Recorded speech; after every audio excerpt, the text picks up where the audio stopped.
Hey guys, you can call me Kajinto, and I wanted to start off the Destiny House of Wolves expansion by reviewing the story.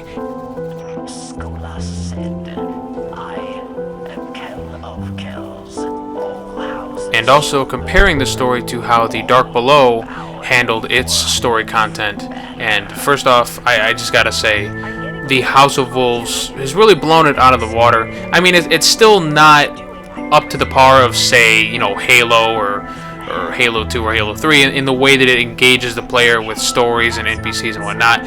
But for what Destiny does, it's done the story content even better now in a lot of different ways, and I'm going to tell you how it does. They've cracked the seal on the vault.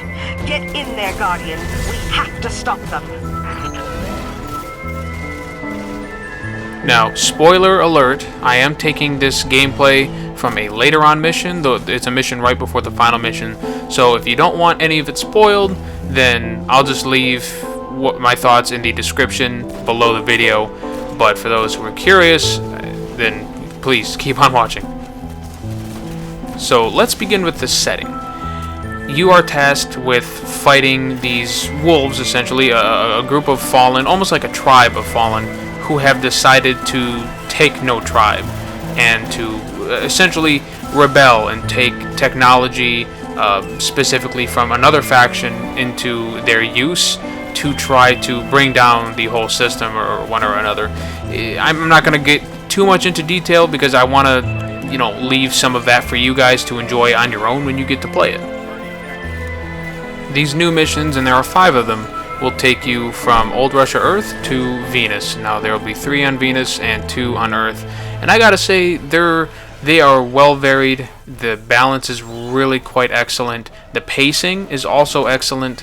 I had a lot of fun in doing what I did on these missions, and I feel like a lot of the mission design for the DLC here was better than a lot of the strikes, or hell, even all of the strikes. I would go so far as to say just in the sheer variety of content that you can do. The new strike that came with this game is also pretty excellent, and I'll probably review that later on, but I wanted to review this first. Some of the newer things that these new story missions have implemented into their design are things like the heavy pikes, which are just bigger, badder pikes, and they have these like tracking mines that shoot out of the vehicle when you strafe. And then they have these really stronger explosions. No more of the pew pew pew pew pew pew pew. It's more like thump thump thump thump, and they're like mini explosions. Very cool vehicles, and I hope eventually we can see a bigger vehicle map that incorporates these new heavy pikes. Maybe just one heavy pike, or maybe 2 on each side or something, instead of tanks. I've also seen a couple of gravity lifts that are kind of like the one in the Crota's End raid, where you jump down and it kind of transports you down below into the moon. Well, these are reversed. They transport you upwards, and they're pretty cool. Their look is different, and they're a little slower. They're not as fast and intense as the raid was. But past all that, you'll be doing the same old things that you've been doing in missions and strikes so far.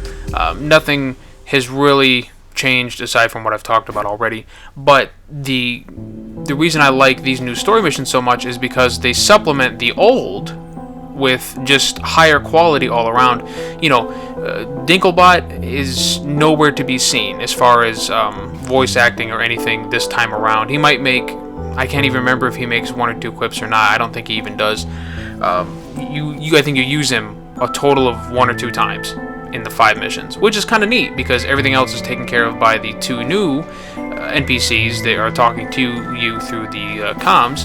That would be Petra and Varix, and these 2 characters are excellent. Varix, the NPC, is a fallen that has been working for the Queen, and he has this really interesting way of talking that kind of mixes his own native fallen tongue with that of English. And it's just such an interesting style, the way he talks, and I like listening to him. It may be a love-hate relationship, but I personally like it a lot, and I think it adds a lot to the story, as well as to the Prison of Elders, when you hear him talk and narrate things.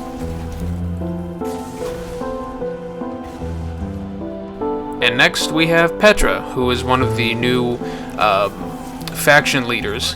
Not faction leaders per se, but she will handle everything you do in regards to the weekly bounties for hunting down guys from the pack of wolves who show up during patrols and things along those lines. She'll talk to you a lot during missions as well, and her style of speak is easygoing, almost lighthearted in a way, but it's earnest. I get this very earnest feeling from the person delivering the voice acting. It's sincere.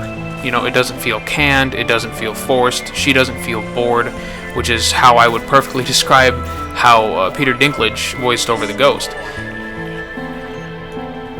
And of course, Bungie has done a great job incorporating these two voice actors together at the same time in certain scenarios where they're both talking to you and each other, and it just makes the world feel a little more alive. They also deliver some pretty interesting pieces of lore as well, which helps to flesh out what you're doing and helps give you some motivation.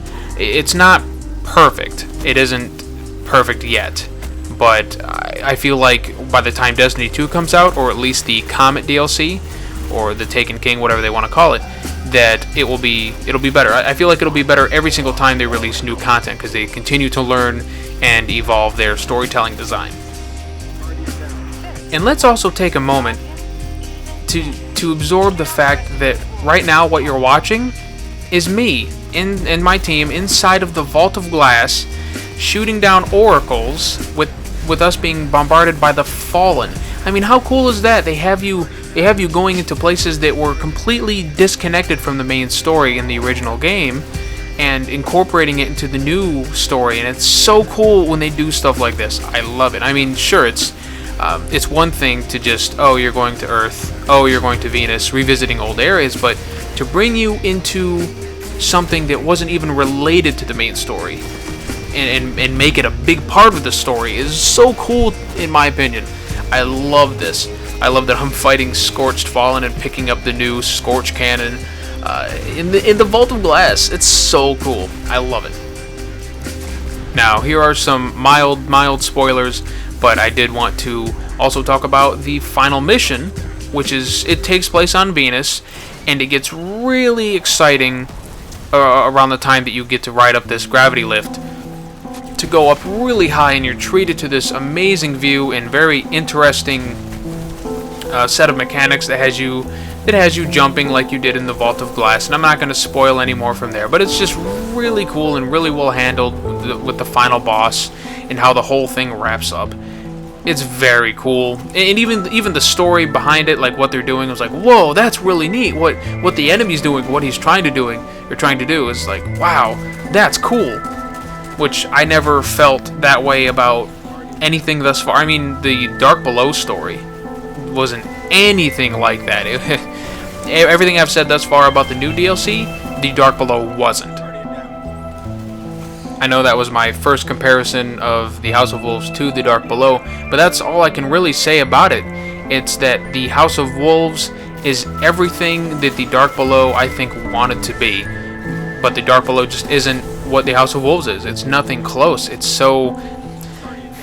Dark Below is just cut and dry. It is very old style. It's very Bungie Day 1 Destiny Day 1 style of content. It's nowhere near evolved, nowhere near great or even good. Whereas this is golden. They keep on this trend. I think we will be nothing but happy from here on out with new content. Alright guys, I hope you enjoyed my review for Destiny's new DLC, specifically these story missions. I'll cover more things about the DLC in further reviews of it. If you haven't already, please subscribe and give it a like. I'd really appreciate it. And I will see you guys next time. Have a great one.